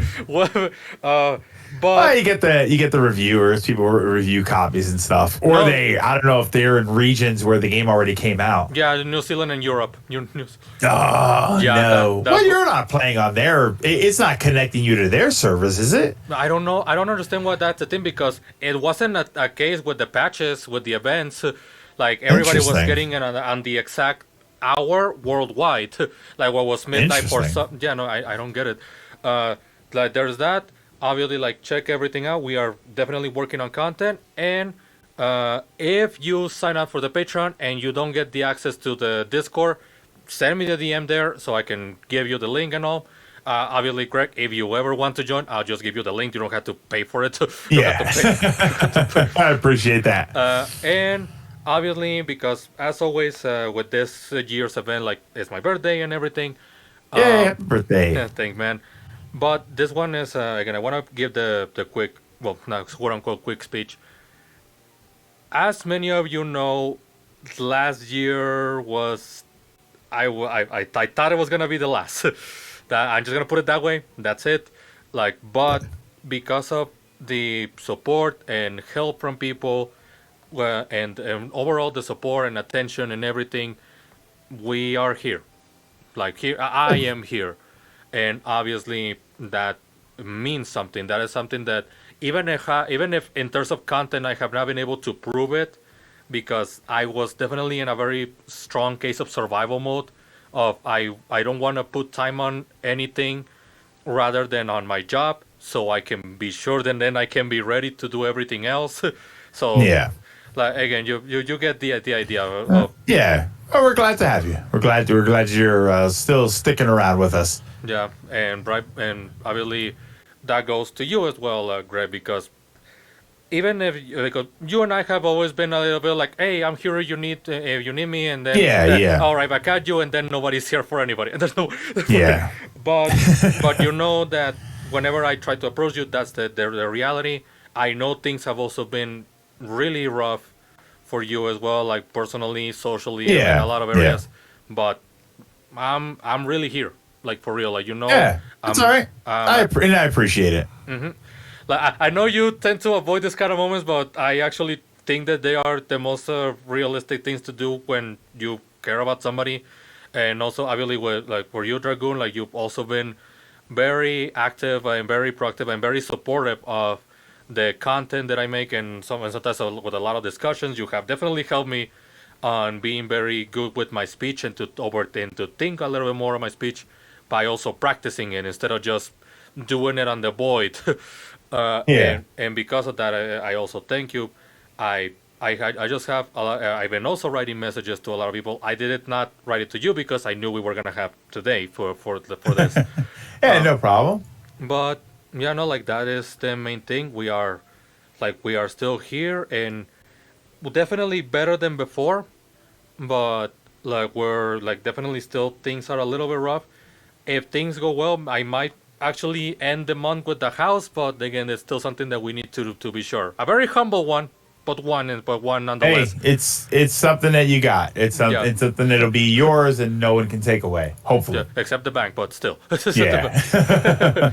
And also job opportunities and all. I do not plan on giving up on this project, but I plan on actually give a little extra, mostly for the Patreons because, of course, but I'm working with left and right with those things. Yeah. This particular podcast will be on the YouTube channel, so look forward to that. And the Let's Play of Master on the Rise Sunbreak will be on the Patreon. That's the way to put it. And yeah, no, like just a lot of things to look forward for this year. And hey, I technically got engaged this month. If you notice, I technically Hey, congratulations. like because no, I'm quote unquote joking because I don't know if Rai was actually serious. I don't know if Rai was actually. I don't know if Rai, so Yeah, I'm gonna go ahead and guess that was a little bit of internet humor. yeah, no, I know. Yeah. I'm just saying that. Well, that happened. Well, that. Yeah. But with that said, thank you so much to everybody. Again, the podcast will be up in a couple of hours. Look forward to that. And take Thank you for care. having me. Thank you for being here, man. For real.